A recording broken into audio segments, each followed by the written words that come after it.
Yo, this is GrandZ, producer, rapper, artist, entrepreneur, all of the above. And we back for another episode of GrandZ Top 5.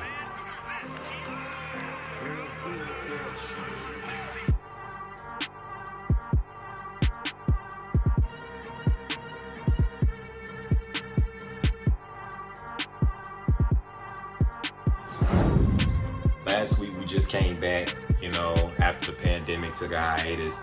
But I felt like on the camera I was too high up. Now I think I got it right. I'm in a new location. I'll probably be trying to film different locations in my crib. You know what I'm saying? Until I get it right.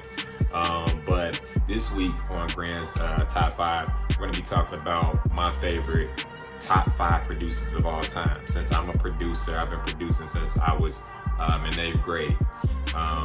And a lot of these producers that's on my top 5 have been very influential to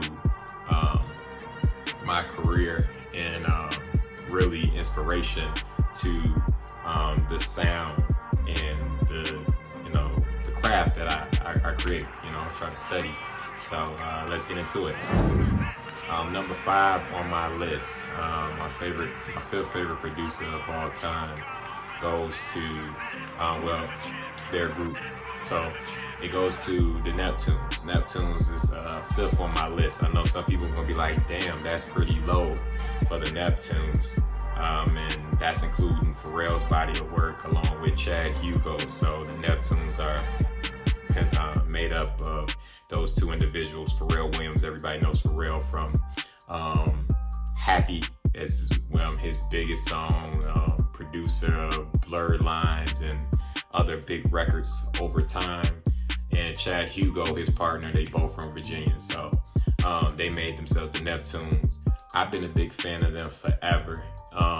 When I first heard Pharrell Williams wrote the verse to Rump Shaker when I was a shorty, I've been a big fan of studying Pharrell and his technique.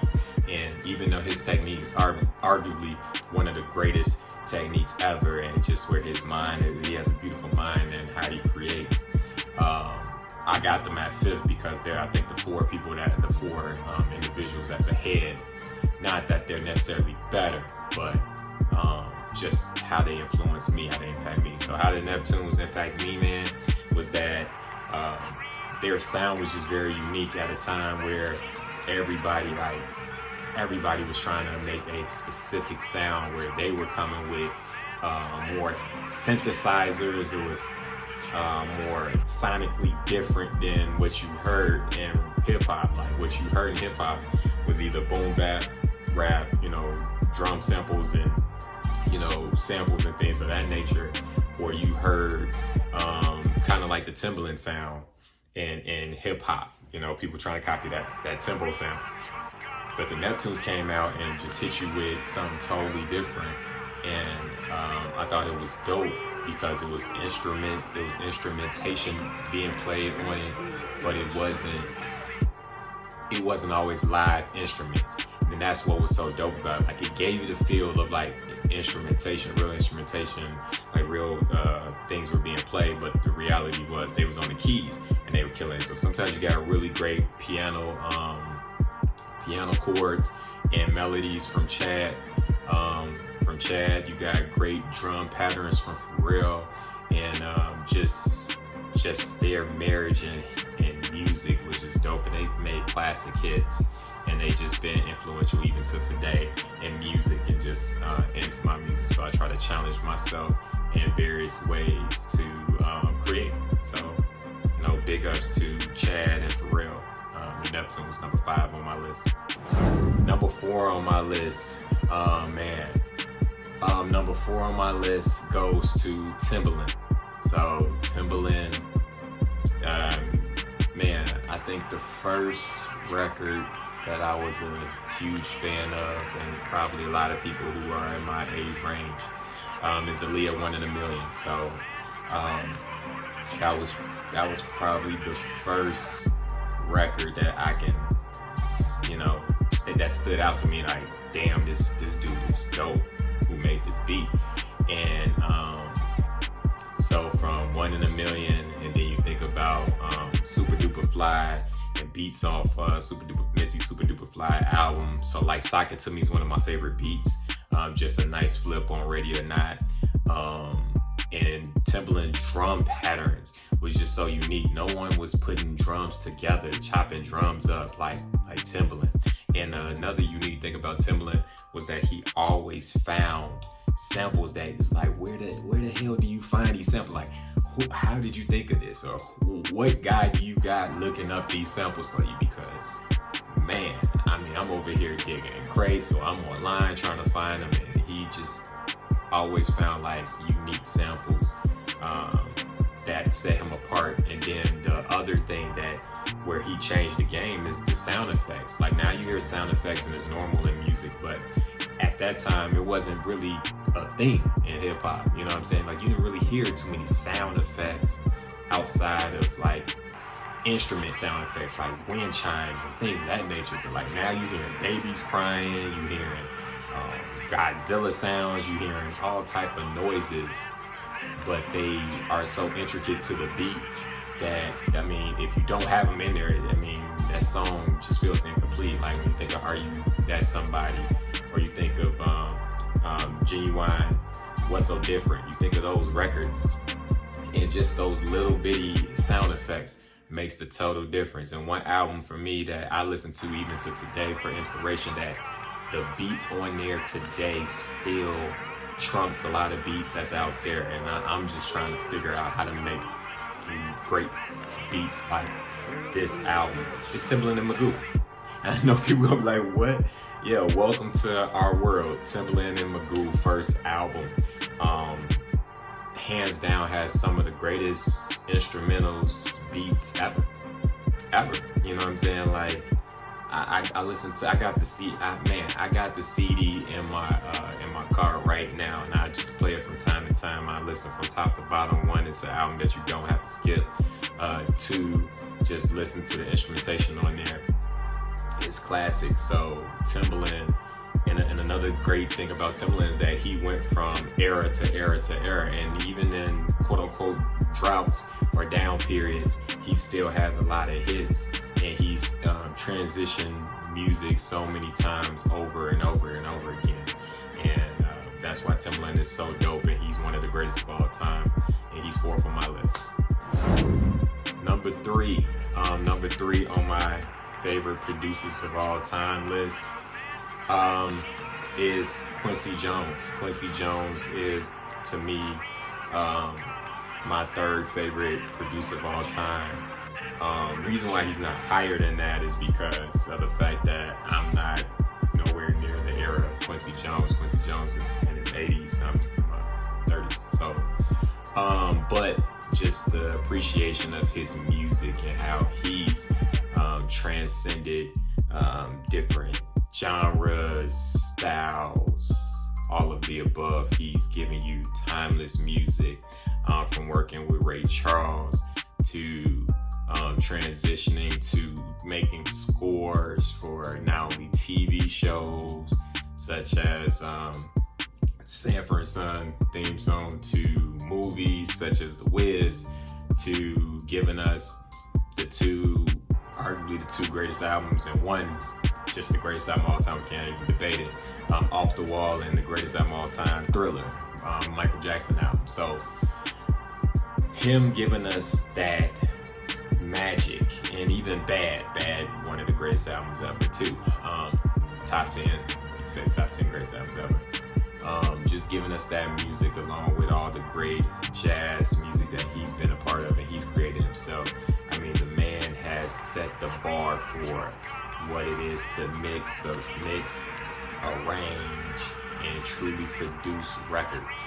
And if you ever really want to understand how something should sound or how something should transition to just perfection of music, of production, man, you gotta just turn on a Quincy record, turn on a Q record, and you will hear it. And you can just study and listen for hours, and that's what I do from time to time, especially when it comes to the Michael Jackson albums that I named. So Quincy Jones, icon, a legend.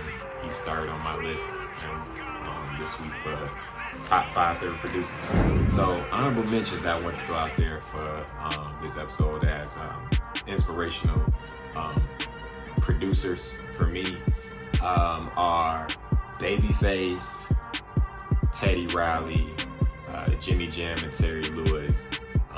Those guys are have very unique styles, but the dope things about Jimmy Jam and Terry Lewis and Babyface is that not only were they great producers and sounds, of course the LA Reid as well, it was great in sounds and actual production of the record. They actually wrote the records too. So when you write the records and you make the music and score the record, I mean, that's a different type of talent, and I think that's why they're the legends. That's why they're arguably the greatest producers ever, because it's just like they brought something to the table that no one else can do. They can write a hit. And the dope thing about Jimmy Jam, Terry Lewis, and Babyface is that they will write the same song over and over again, but it feels like a brand new song. And that's a talent. And they can take one word, and that one word just do magic with it. Like Baby can create 900 songs, you know what I mean? But they do it differently every single time. And that's what was so dope about them. P. Diddy, Puff Daddy, Sean Combs is another producer, along with, like I said, Teddy Riley. Those are all inspirations to me and producers to just the feel of a record, understanding the feel of a record, making classic records time and time again, telling people what to do here, what not to do. That's true producer skill sets that you must have to be a dope producer. But I just want to give flowers to all of those guys because they're legends and they have impacted me so much too. So number 2 on my top 5 all-time favorite producers is Kanye West. Kanye West is number 2 on my list. Kanye West is from Chicago. I'm from Chicago.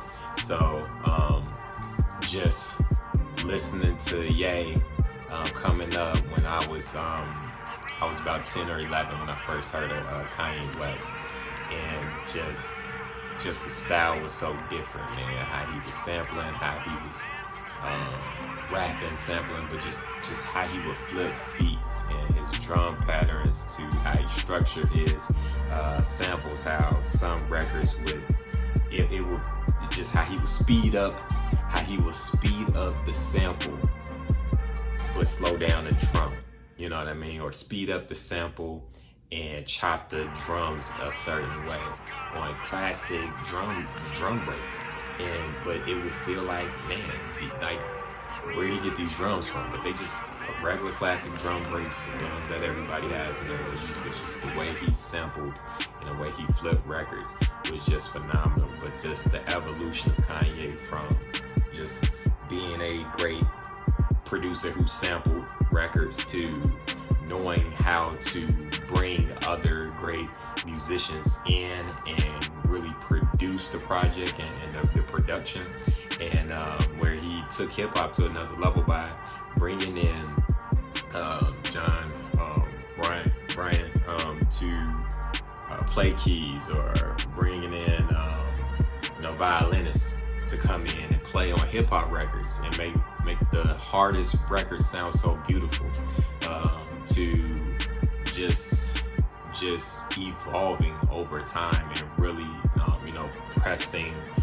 pushing the limits on sound. And if it wasn't for Kanye West's sound, we probably wouldn't have the sound. It wouldn't morph into what Drake is doing with the sound today. Because 808s and Heartbreaks is one of the most influential albums of all time. Just the sound and mood of the records, to what he's even done on Life of Pablo, just how quickly the songs are and just the transition of songs. So Kanye West, production-wise, he's really been impactful to us. I mean, just hit after hit after hit, man. I mean, what more can I say about his production over time? I mean, he has put together some of the greatest music we ever heard, from producing for others like Jay-Z, Nas, Scarface, some of just the greatest rappers of all time, to his own catalog. So, and the great thing too about Kanye West that I don't think he gets credit for is that he's willing to work with the other greats and allow them to give him advice, coach him, direct him, give him sounds, tweak his sound. Like, one thing that was so dope about Kanye is hearing about Stronger and how he created that beat and it was fire, but he didn't feel like his drums was knocking the way that it should. So what he did is went to Timberland and asked Timberland to, man, I need that knot. You got that knot? Help me get that knot. And Timberland put some drums on there that made it hit harder, and that's what it did. So shout out to Kanye West, man. Number 2 all time. So my number 1 favorite producer of all time is Just Blaze. Just Blaze is my favorite producer, man. It was Can't Be Life for Kanye that I heard that, but it was just on Blueprint that just did it for me, man. Like, the Blueprint was an album that, like I said, was at a time where I was really learning how to fall in love with music on a different level, where it's like I want to create it. So, and the first thing I did was learn how to be a producer and just really just listen to the sounds and how he would chop up samples, how he would, how he would also add instrumentation into his soulful beats. So not only is he sampling the records himself, but he's also bringing in talented drummers and things of that nature to create sound and then chop them up. Like, that's the first time I heard of the producers 1500 or Nothing, is by working with Just Blaze, and just seeing what they were able to do and how he was able to chop their drums up and create something phenomenal. Just thinking of show me what you got, to just You Don't Know, just What We Do, Freeway and Jay-Z and Benny Siegel. That's one of my favorite songs, and I just think of that beat and just how he flipped that sample, and it's high energy. And something too that Just Blaze taught me while watching and listening to him speak in interviews is that just you want to create a vibe, you want to create like a roller coaster, you know what I'm saying? You want to go on a high, then you want to bring people down low, and then you want to bring it back up, and just doing that throughout the record, just telling you how to transition. And that's something that really stuck out to me more than even just the sonic of how his samples and how his beats sound. It was about just the transition of keeping people so engaged into your music by doing that. So for me, Just Blaze, man, salute to you. And he's my favorite producer of all time. So that was the episode, GrandZ Top 5 this week. Hope you enjoy it. Hit the like, hit the subscribe button on YouTube, on IGTV. Hit the like button and share it. And see you next week.